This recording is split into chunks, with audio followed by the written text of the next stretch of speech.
네, 안녕하십니까. 안녕하세요. 예, 로집사입니다.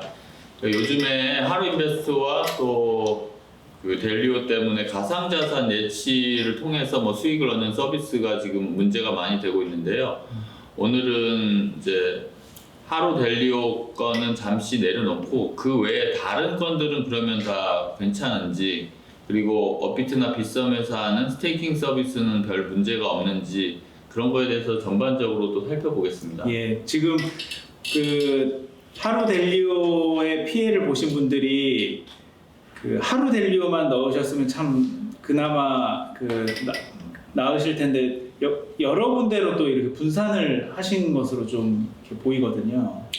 예, 그 제일 뭐 지금까지 문제가 처음 된 것은 이제 고팍스의 고파이라고 할 수 있는데요. 이제 고파이에 대해서는 지금 그 외부 자금인 바이낸스에서 그 고팍스의 거의 대부분의 주식을 인수하는 대신에 피해자들의 피해를 100% 보상하는 형식으로 지금 이루어지고 있습니다. 그러면은 100% 보상을 하겠다라고 이야기한 거네요. 그렇죠. 그래서 지금 뭐 잘 될 것으로 예상을 하고 있는데, 문제는 비트 이더가 이제 계속 오르고 있고 그 파월 의장이 사실은 비트코인이 이제 자산은 당연히 맞고 이제 화폐로서까지도 가능하다라고 인정을 하는 뉘앙스의 발언을 했기 때문에 지금 상당히 지금 그 많이 가격이 오르고 있고, 그 비트코인 ETF를 또 블랙록에서 이제 했는데, 블랙록이 아시다시피 세계 최대 그 펀드잖아요. 맞습니다. 그래서 블랙록이 지금까지 무슨 신청을 했는데, 신청 한 500건 이상의 신청을 했는데 500건 이상 중에 반려된 게 한 건 정도밖에 없다고 합니다. 그만큼 강력한 로비력과 그리고 뭐 리서치 능력을 통해 가지고 이미 다 파악을 하고 통과될 것으로 하는 것만 하는 그런 이제 엄청난 집단인데요. 그 블랙록에서 이번에 비트코인 ETF를 현물 ETF를 했다는 이유로 지금 가상자산이 오르고 있는 상태이네요. 사실 이게 비트코인이 좀 딴 데로 새는데, 비트코인 ETF가 된다면 전 세계 기관 자금이 간접 투자로서는 다 ETF를 살 수 있기 때문에 그 블랙록으로 다 빨려 들어갈 것 같거든요. 가상자산을 투자해야 된다는 기관들, 이 블랙록에 대부분의 자금을 투자할 것이다. 그게 합법적으로 또 가능하니까 그거는 블랙록이 만든 ETF에 투자하는 것이지 비트코인에 투자하는 게 아니거든요. 그렇기 때문에 이제 어떤 그 법규와 제도의 그런 여러 가지 이슈를 벗어날 수 있어서 그 블랙록의 ETF가 만들어지면 저희 나라 국민이나 아니면 기관들도 블랙록의 비트코인 ETF를 사는 형식으로 그냥 쉽게 비트코인을 사는 사실상의 방법이 될 수 있습니다. 그냥 거래소에서 안 사도 되는 거죠. 그러니까요. 그러면 진짜 비트코인이 많이 오르는 그 기회가 되겠네요, 진짜. 네, 그래서 지금 다시 고파이로나 이런 데 들어오면 이분들이 지금 우리 하루인베스트도 그렇고 델리오도 그렇고 뭐 고파이도 그렇고 비트 이더로 예치를 했거든요. 그렇죠. 근데 비트 이더가 지금 3천만 원을 넘고 지금 우리 한국 돈 4천만 원도 찍었는데 계속 오른다고 가정을 하면 이분들은 비트 이더로 받고 싶지 당연하죠. 현금으로 받고 싶지 않은 거거든요. 그렇겠죠. 그래서 마운트복스 사태와 동일하게 그 파산 사건에서 엔화로 변환된 그 손해배상 채권을 나중에 7, 8년 후에 이제 받으려고 하니까 너무 금액이 적어졌고 그때 이미 이제 50배 정도 비트코인이 오른 그게 있었거든요. 그래서 똑같이 지금 고파이라든지 아니면 뭐 하루 인베스트먼트 예치 서비스들이 다 그런 문제가 있는데 그래서 지금 이 시점에서 예치 서비스의 안정성에 대해서 전수조사가 필요하고, 아마 지금 금융이나 금감원, 뭐 FIU 지금 법적 권한이 있는 데는 아마 FIU인데 거기서 아마 그 안정성이 있느냐 이걸 아마 할 것 같습니다. 그 지금 예치를 하신 분들 입장에서는 이 두 개의 큰 사업자가 지금 출금 정지를 하고 있는 상태니까, 야 이거 불안해서 이렇게 예치하겠나, 이자 좀 받으려고 하다가 이제 돈을 다 빼야 되지 않나, 내가 그냥 홀드 월렛으로 그냥 안전하게 가지고 있는 게 더 낫지 않나 이렇게 그 생각하지 않을까요? 당연히 그렇게 생각할 것 같고요. 그 저축은행 사태 때도 문제가 됐던 게 저축은행도 이제 예금자 보호법에서 5천만 원까지는 보호되니까 네, 상관이 없는데 네. 이자를 좀 더 준다는 이유로 이제 그 나이가 드신 분들이 그 금리 차익으로 생활하기 위해서 저축은행에 또 많은 돈을 넣었는데 결국 저축은행 부실이 나서 그 많은 돈들이 다 날아갔죠. 네네네. 그게 큰 사회 문제가 됐는데 지금 이 가상자산 예치 서비스는 예금자 보호법 같은 보호법도 안 되죠. 없어요. 네. 그리고 그 부실과 관련돼서 저축은행은 그나마 금감원이나 금융의 관리 감독을 제대로 관리 감독 하고 있는 받는데도 불구하고 그런 일이 생겼는데 여기는 아예 그렇지도 않고. 그렇지도 않죠. 네, 뭐 가상자산 사업자 신고는 사실 되어 있다고 하지만 그게 금융감독원에 정말 그 감독을 받고 있다 이렇게 보기에는 또 좀 무리가 있기 때문에. 그 일단 법상으로는 받을 근거는 없고 FIU에 신고하고 그 뭐 보고를 하고 그렇게 되어 있고 신고 수리할 때 금감원에서 전체적으로 이제 ISMS라든지 그 지금 신고 수리 요건을 이제 갖추었는지를 판단하는데 신고 수리 요건은 형식적인 거거든요. 그렇죠. 네. 질적인 평가를 원래 할 수가 없습니다. 인허가 제도가 아니기 때문에 근데 지금 이게 법상으로는 그냥 신고 제도인데 너무 위험하니까 사실상 허가 형식으로 지금 금융이나 뭐 FIU에서 이제 신고 수리를 하고 있는데 네. 그래서 지금까지는 필드에서 이거 왜 신고제인데 이렇게 엄격하게 뭐 인가제나 허가제처럼 운영한다라고 반발이 많았는데 지금 이런 사건이 터지고 나니까 더 엄격해야 된다. 고육지책이 아니었나 뭐 이렇게 뭐 라이센스를 부여해야 하지 않나 이런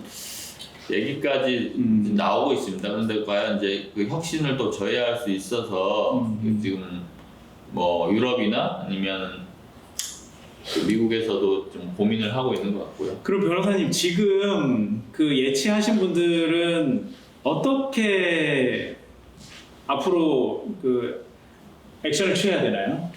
그러니까 지금 사실은 업비트에서도 스테이킹 서비스를 하고 있죠. 좀 네. 그냥 거기에 장기 투자를 하려는 사람들은 지금 주식 같은 경우도 주식을 대여하거든요. 그렇죠. 주식을 대여해 주면은 뭐 한 7% 정도를 저기 수익을 얻을 수 있는데 그 네. 주식 대여를 하는 기관이 증권사입니다. 그러니까 증권사의 신용을 믿고 하는 거고 주식을 차용해 가는 사람들하고 직접 거래하는 게 아니거든요. 그렇죠. 직접 차용하는 사람들은 누군지 모르고 그렇죠. 그래서 마찬가지로 그때도 이제 결국 계속해서 증권사의 신용을 이제 파악을 해야 되는 거고 예. 여기서도 업비트, 빗썸, 뭐 예치 서비스하는 뭐 지금 하루인베스트, 델리오 그다음 뭐 또 다른 여러 가지가 있는데 그런 거에 대해서 전부 다 이제 신용을 평가를 해야 되고 네. 그 필드에서는 아마 이제 크게 부자가 가상자산 트레이딩으로 큰 부자가 되었다라고 하는 사람들에 대해서 그 사람들의 능력을 이용해서 이제 크게 부자가 되고 싶어서 사실상의 1인 매매를 이제 하는 경우가 많이 있거든요. 네네네. 지금 하루 인베스트먼트나 델리오도 BNS 홀딩스라는 트레이딩 맞습니다. 거기에 네. 거액을 맡겼고 피해가 발생했다라는 이유로 지금 출금 제한이 된 거죠. 그 BNS 홀딩스의 거래 방법이라든지 뭐 이런 거에 대해서 그 위험을 본인 자산이면 고유 재산이었으면 어차피 자기가 피해 볼 거면 상관이 없는데 네. 고객 자산으로 그렇게 위험한 거래를 해서 지금 고객들에게 피해를 주는 거거든요. 네. 이거는 기존 금융권에서는 상상도 할 수 없는 일이고 그렇죠. 네. 저희가 이제 그 지금 하루나 델리오의 경영진 형사 고소한 가장 큰 근거가 되는 이런 사실을 알았더라면 계속해서 투자를 지속하지 않았을 것이다라는 네. 그 투자 위험을 이제 고지하지 않은 게 지금 부자기 위한 기망이란 것으로 주요 그 기망 행위 중에 하나로 평가하고 있습니다. 그래서 지금 대외적으로 저희가 모르고 있는 예치 서비스라든지 아니면 1인 매매와 관련된 내용이 많이 있을 텐데 이와 관련해서 저희가 그 피해를 좀 조사하기 위해서 저희가 센터를 좀 그 가상자산 예치 관련 혹은 1인 매매 관련돼서 TF를 구성하고 그런 그 내용들을 좀 받아보실 생각이신 거네요. 그렇죠. 그래서 모든 그 이게 충분히 신용이 있는지를 저희가 좀 검토를 해보고 신용이 있으면 별 문제가 없는데 네. 이게 신용이 없으면 좀 법적 대응을 해야 되지 않나 하는 생각을 하고 있습니다. 예. 그러니까 물론 이것은 저희는 뭐 그냥 사실상 민간의 법무법인이기 때문에 그렇죠. 저희 개인적인 루트를 통해서 하는 것이고 그 금감원이나 네. 금융위에서 뭐 지금 곧 여러 가지 형태의 조사를 할 것 같습니다. 예, 그러니까 예치 서비스에 대한 전수조사를 금감원이나 금융위의 그 정부 차원에서도 하고 또 여기에 좀 저희가 별도로 민간에서도 이런 부분이 진짜 필요하다면 저희가 조금 더 대응을 하는 이런 그 구조가 되겠네요. 그러니까 몇 개 이제 법무법인 LKB에서 뭐 블로그나 카페 그리고 오픈 채팅방을 개설할 생각입니다. 그래서 거기서 이제 본인의 지금 예치한 가상자산과 관련돼서 좀 문제가 있다 생각하면 거기에서 저희한테 문의해 주시면 되고요. 예. 개별적으로도 저희 법무법인에 이제 가상자산 레귤레이션 센터로 문의를 해주시면 예. 그에 대해서 저희가 개별적으로도 좀 만약에 이제 프라이버시를 지키시고 싶으시면 뭐 개별 상담도 해드리겠습니다. 그래서 이 유튜브 채널에 고정 댓글로 저희 그 바로 연결할 수 있는 전화번호와 카카오톡 채널을 알려드리겠습니다. 네, 그쪽으로 지금 예치 서비스 하고 계신 분들 중에 이런 부분이 좀 고민이 있다, 이런 부분 좀 이상한 것 같다, 뭐 이런 내용들을 그러면 좀 그 상담을 받아보시면 되겠네요. 예, 그래서 지금 저희가 생각하는 것 중에는 첫 번째로는 이제 업비트나 빗썸은 이제 업비트는 뭐 지금 유보금이 뭐 수조 원이 된다고 생각하고 있고 네네. 또 뭐 빗썸도 뭐 1조 2천억 이상이 된다고는 알고 있습니다. 그런데 네. 이제 그만큼 또 볼륨이 큰 만큼 그 고객들의 자산도 크기 때문에 과연 예컨대 스테이킹 서비스가 제대로 몇 조가 운영되고. 넘을 수도 있거든요. 그렇죠. 그러면 뭐 그 금액 여하에 따라서 그 여러 가지 법적인 리스크가 있을 수 있으니까 그에 대해서 지금 생각을 해봐야 되고 네. 그 스테이킹 서비스에 대해서는 게리 갠슬러 SEC 의장이 이것은 증권이고 금융상품입니다.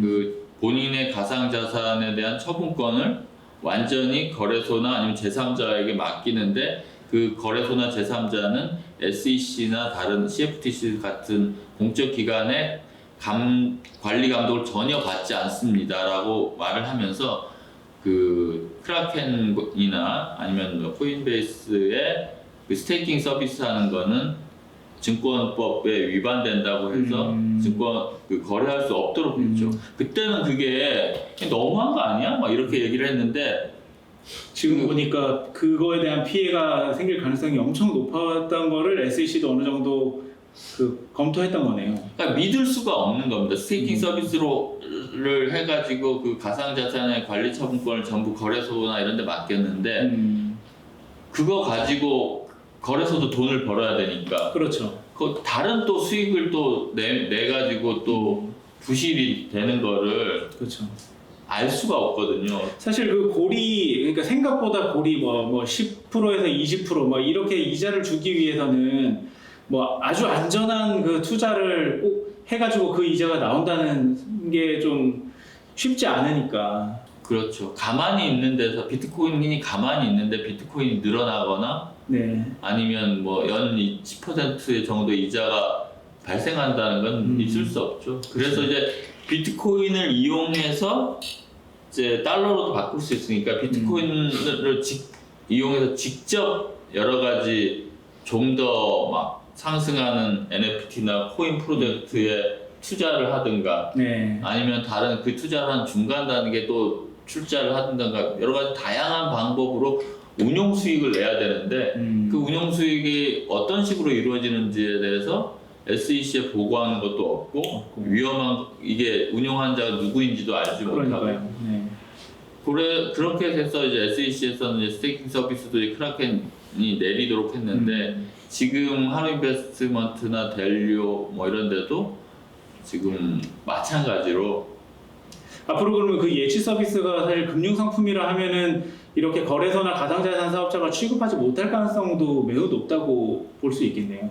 저는 이제 금융투자 상품이니까 오히려 금융업 라이센스를 있는 가진 거구나. 사람이 해야 될 수밖에 없지 않나. 네. 그래서 지금 그 SEC의 기조랑 비슷한데요. 네. 그 금융 상품으로 만들기 위해서는 여러 가지 좀 규정, 자본 규정이라든지 뭐 이런 게 있어야 향후에 문제가 생겼을 때 피해자들이 생기지 않을 수 있다고 생각하고 있습니다. 지금 고파이 같은 경우도 디지털 커런시 그룹이라는 DCG 그룹과 그다음에 거기서 운영하는 제네시스라는 이제 예치 서비스에 그러니까 뭐 세계적으로 유명하고 안전하다고 했는데도 했기 때문에 불구하고 했는데 네. 결국에는 그 팀도 그 운용 수익을 내서 고객들에게 지급을 하기 위해서 어떤 형식으로 운용을 해야 됐고 그 운용하는 방식이 제일 큰 것 중에 하나가 이제 FTX, 거래소 코인베이스, 거래소에서. 바이낸스에서의 여러 지금 운용이기 때문에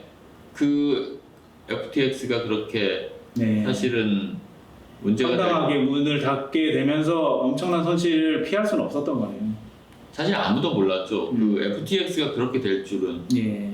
근데 지금 바이낸스도 마찬가지입니다. 그럴 수 있죠. 바이낸스는 뭐 저보다 더 잘 아는 분들이 많을 텐데 제가 아는 게 바이낸스는 그 본점이 없죠. 예. 그리고 본점이 없다는 얘기는 건물이 없고 거기 가서 뭐 누구 뭐 이렇게 뭐 출입증을 하면 바이낸스 사무실에 올라가고 뭐 이사회가 누구고 그다음에 뭐 대표이사가 누구고 이런 게 없잖아요. 그러니까 어느 나라에서도 제재를 받지 않을 수 있는 거네요. 그러니까 본인들은 인터넷에 올라와 있는 그 거래소라고 얘기를 합니다. 그럼 결국은 인터넷에 올라갔다는 말은 소프트웨어로 완전히 구동된다고 하는데 그럼 바이낸스의 수많은 상품들 네. 뭐 런치패드도 있고 그다음 뭐 여러 가지 선물 옵션 파생 상품도 있고 이렇게 하는데 그 수수료가 엄청나거든요. 테라루나 때도 그 공매도와 관련된 수수료로 바이낸스가 8천억 정도나 벌었다고 합니다. 그게 정당한 수익인지 여부는 나중에 문제로 하고요. 그 바이낸스의 수수료가 들어가는 전자지갑, 네. 가상자산 지갑, 그 지갑의 처분 권한, 그 키는 누가 갖고 있을까요? 그 진짜 완전 꼭대기의 헤드가 의사결정할 수밖에 없겠죠. 그게 누구나 알려져 있고 그 비밀 키가 뭐 예컨대 뭐 장펑샤오가 있거나 아니면 다른 사람이 있거나 이렇게 하면은 그 사람이 만약에 다른 데 보내버리면 바로 횡령이 되면 찾을 길이 없잖아요. 그렇죠.